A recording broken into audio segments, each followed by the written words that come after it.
راديو شباب فلسطين 90 FM يقدم مسلسل صوما مقبولا.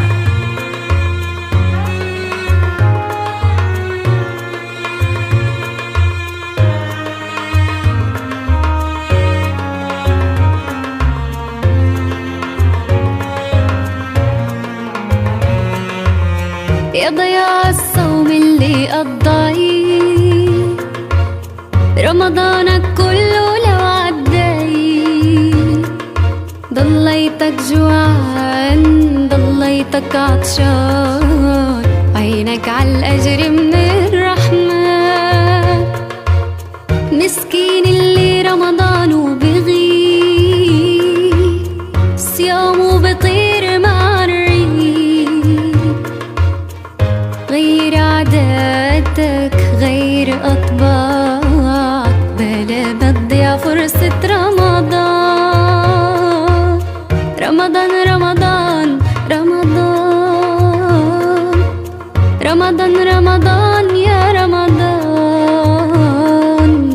رمضان رمضان. قام بأداء الأدوار حنين، رامي المزيني، محمود مشتهى. سيناريو وحوار إبراهيم حمدان.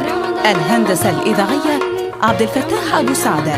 مسلسل صوما مقبولا من إنتاج راديو شباب فلسطين 90 FM.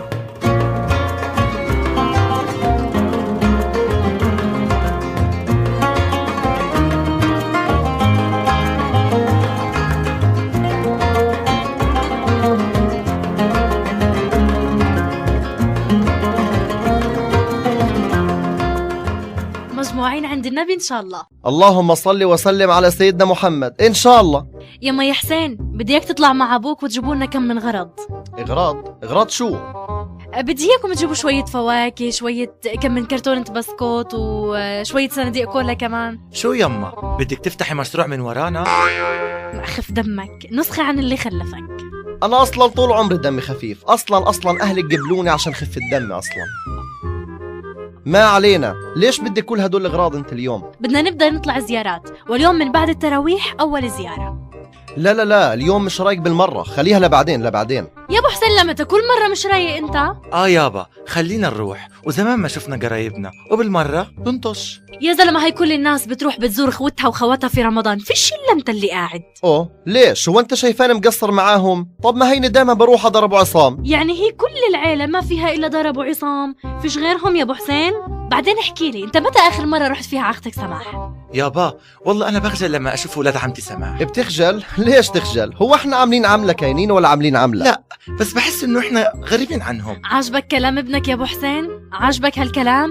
عزوتك مش بس ولادك، كل عيلتك هي عزوتك. انت كيف بتقطع رحمك؟ والرحم موصولة بعرش الرحمن يا أبو حسين. يا بنت الحلال، ما انت عارفة اني ما بطيق ولا جوز اختي سماح هذا راجل تقيل دم هيك وعمل لي فيها ابو العريف. اي والله ما بنزل من زوري. بس هي متهنية معه، وبعدين احنا ايش دخلنا فيه؟ وانت لما بدك تروح لاختك، مش رايح عشانه. طيب يلا اكوي، بدي انام ساعة قبل المغرب. لا ما بدي اكوي، وبعدين اصلا ما فيش كهرباء. على العموم يا ابو حسين، برضاي عليك بكفي هجر، عن جد بكفي. خلينا نحس انه عنا عيلة. بدنا نبدا وبدنا نروح بيت ونلف على كل العيلة. شهر رمضان هو شهر الارحام، هو شهر العيلة، هو شهر اللمات. وبعدين هذا الاشي مش بس لازم يكون برمضان، كل يوم من ايام حياتنا العادية بدنا نطلع وبدنا نزور، ما بدنا نهجر حدا وما بدنا نفارق حدا. وبعدين انا مش حكي لك انه ندلق حالنا عليهم، لا بدنا نطخه ولا نكسر مخه. ماشي ولا يهمك، والله أقنعتيني يا أم حسين. اليوم وين بدك نروح بالضبط؟ بدنا نبدأ يا أبو حسين بأختك سماح.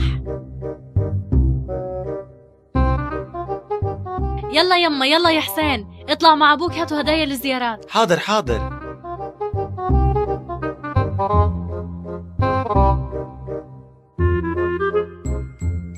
يلا يما الحقي البسي عشان أبوي ما يتراجع عن قراره، انت عارفاه. يلا يما، بس وينه أبوك؟ مش الناس خلصت التراويح؟ خلصنا، بس واقف مع جارنا أبو لؤي. طب يلا مسافة ما بيجي أنا بكون جاهزة، وانت يلا روح جهز حالك على البدري.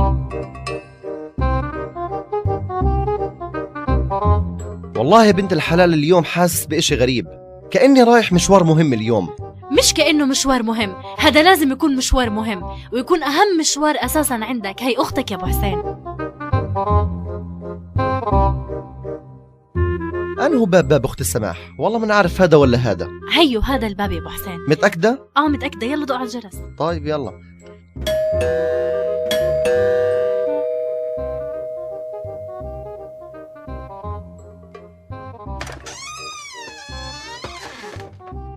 مرحبا يا خالو، وين ماما؟ ماما في زلمة على الباب بده إياكي. شو بتحكي هالبنت؟ زلمة؟ طب أنا خالها. لا تستغرب يا ابو حسين، هي عمرها ما شافتك. الله يسامحك، بس هي آخرة اللي بيقطع رحم.